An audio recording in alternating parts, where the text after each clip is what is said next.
एक और नया दिलचस्प रिकॉर्ड दर्ज हुआ है।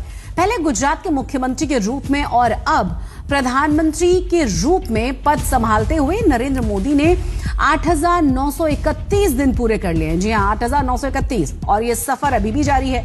पहले ये रिकॉर्ड था सिक्किम के मुख्यमंत्री रहे पवन कुमार चामलिंग के नाम।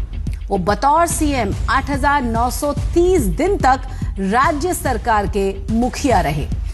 सरकार प्रमुख के रूप में चामलिंग का ये रिकॉर्ड तोड़कर प्रधानमंत्री मोदी ने यह ख्याति हासिल कर ली है। गुजरात और केंद्र सरकार के प्रमुख के रूप में आज प्रधानमंत्री नरेंद्र मोदी को हो गए हैं 8,931 दिन पूरे। इस कामयाबी के लिए सीएम योगी और कई बड़े नेताओं ने उन्हें बधाई दी है। और ज्यादा जानकारी के साथ हमारे संवाददाता हिमांशु मिश्रा जुड़ गए हैं। हिमांशु, बहुत ही दिलचस्प और नया रिकॉर्ड प्रधानमंत्री नरेंद्र मोदी के नाम। देखिए, बिल्कुल कोई दो राय नहीं है, क्योंकि 2001 में वो गुजरात के मुख्यमंत्री बने और लगभग 12 साल से ज्यादा जो है वो गुजरात के वो मुख्यमंत्री वहां रहे। और अब ये मानकर चला जा सकता है 10 जून को उन्होंने जो है ओथ ली थी 2024 में तीसरी बार प्रधानमंत्री बनने की, और 10 जून को जो है उनके 12 साल जो है वो कंप्लीट हो जाएंगे एज ए प्रधानमंत्री। तो एक तरीके से 8,930 दिन का जो रिकॉर्ड है मुख्यमंत्री के तौर पर वो पवन सिंह चामलिंग का है, जो सिक्किम के मुख्यमंत्री रहे।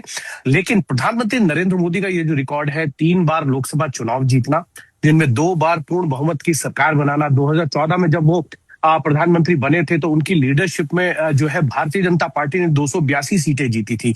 1984 के बाद किसी पार्टी के पास जो है पूर्ण बहुमत नहीं आया था, वो रिकॉर्ड तोड़ा था। और फिर 2019 में 303 सीटें जीती थी, लेकिन 2024 के अंदर जो है 240 सीटें जीती।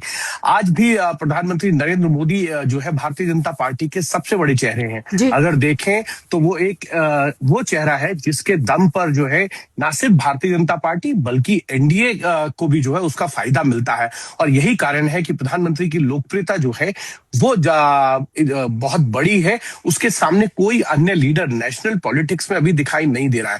राहुल गांधी नेता प्रतिपक्ष है, लेकिन 99 सीटें जो है कांग्रेस पार्टी को मिली हैं।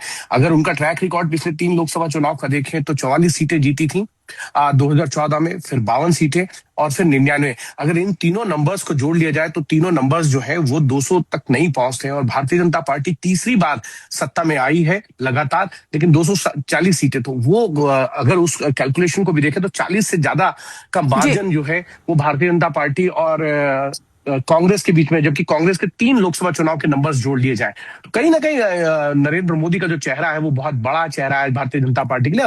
और एक तरीके से भारतीय जनता पार्टी के नेता ये भी कहते हैं कि ऐसा चेहरा जिनके नाम पर चुनाव जीतना बिल्कुल हिमांशु, और एक नया दिलचस्प रिकॉर्ड प्रधानमंत्री के नाम जुड़ा है। बहुत बहुत शुक्रिया।